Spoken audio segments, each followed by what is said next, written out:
Hi, my name is Selena Rebielda Ramirez, and for my Capstone 2 assignment, I chose Greta Van Fleet. So, Greta Van Fleet formed in 2012. They are a Grammy award winning rock band from a little town called Frankenmuth, Michigan, getting their name from a town elder, Greta Van Fleet. The band consists of twins Josh and Jake Kiska, their younger brother Sam, and their childhood friend Danny Wagner. With Josh's vocals, Jake's guitar riffs, Sam on bass and keys, and Danny's drum solos, they draw on their childhood influences like hard rock and blues music, all while reviving traditional rock music for a younger audience. Sticking true to their past and their values, they have a distinct sound that they are still developing with each new album. Each album takes the listener on a journey linking that album to the next one. In addition to their unique sound, they also have a clear mission of peace, love, and unity.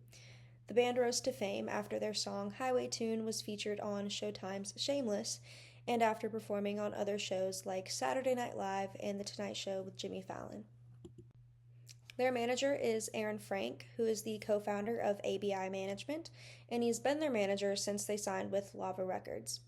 In 2017, Frank broke off to form AM/FM with Greta Van Fleet as his first client. They are signed with Lava Records, which is a subsidiary of Republic Records, where they have been since they signed in 2017. Greta Van Fleet is affiliated with BMI as their PRO. They've had 3 different booking agents, all being with WME. Their 2 most recent booking agents are David Bradley and Ron Oboleski, who booked them most recently for the Soundside Music Festival, which occurred in September of this year. So what are their touring tactics? They have an eccentric stage presence and performance with crowd interactions, as we see in this picture with Josh going through the crowd, a smaller and more intimate stage called Stage B, which allows them to have an acoustic set, which allows them to replicate what they created in the past in the garage. They also have pyrotechnics, catwalks, and different outfits that they display during the different stops of their tour. Also, during the Starcatcher opening night, they had different pop-ups in Nashville. They had early merch access, a mural at Grimey's, or reading, and they also had listening parties a few days ahead of time when the album came out at Grimey's, Vinyl Tab, and The Groove to listen to the new album.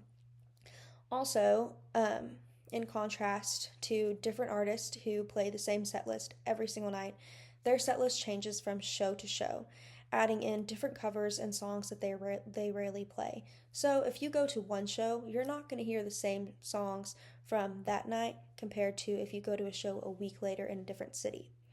They also have different openers for different legs of the tour, which inclines fans to go to different shows.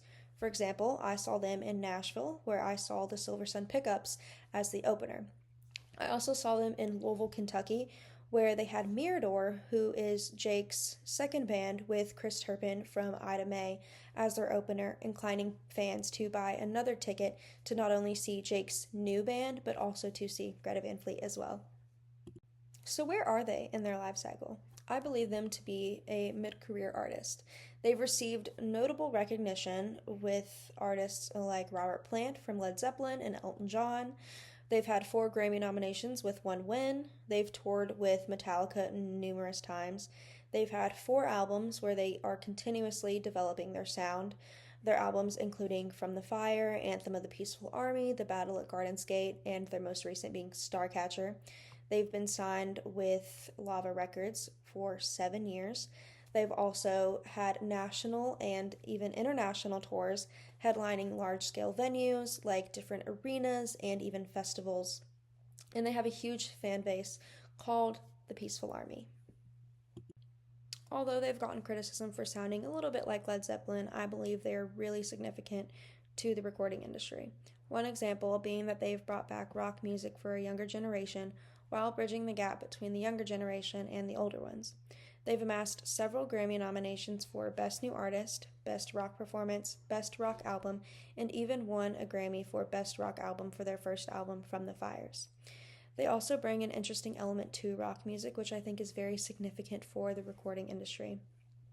Instead of telling listeners what to think, their music leaves the listener questioning different topics. According to Sam Kiska, as artists, it is our job to create things that offer thought provoking ideas. We listen to a lot of stuff, and they're telling you exactly what to think and why. This has gained them some criticism. Greta Van Fleet fans and newer rock fans love this element.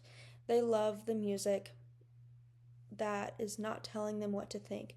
They love this thought provoking idea. They love being able to listen to music and to being left to ponder what they need to think about and to have questions.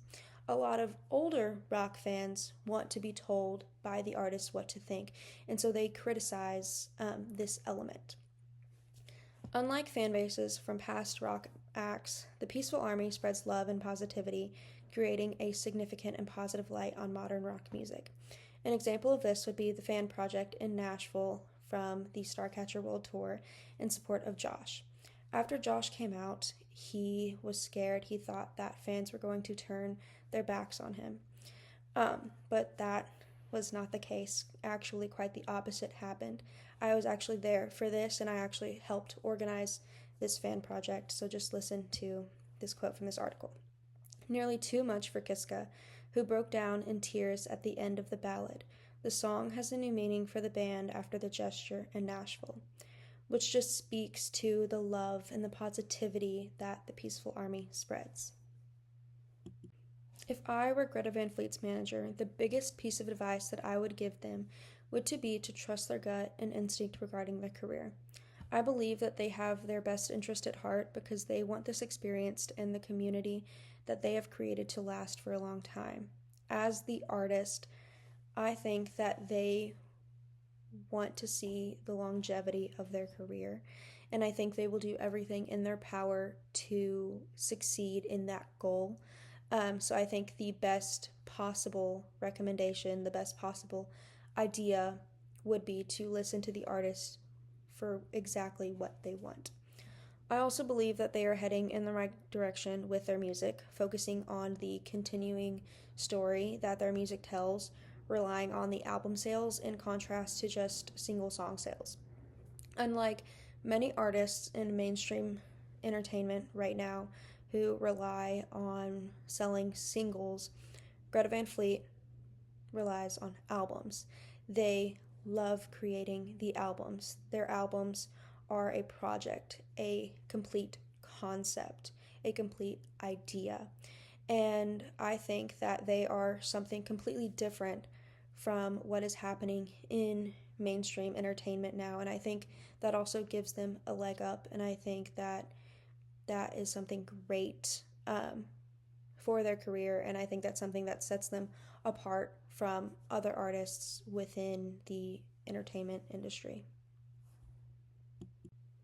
Listed are some of my sources, and then next listed are the rest of the sources. Thank you.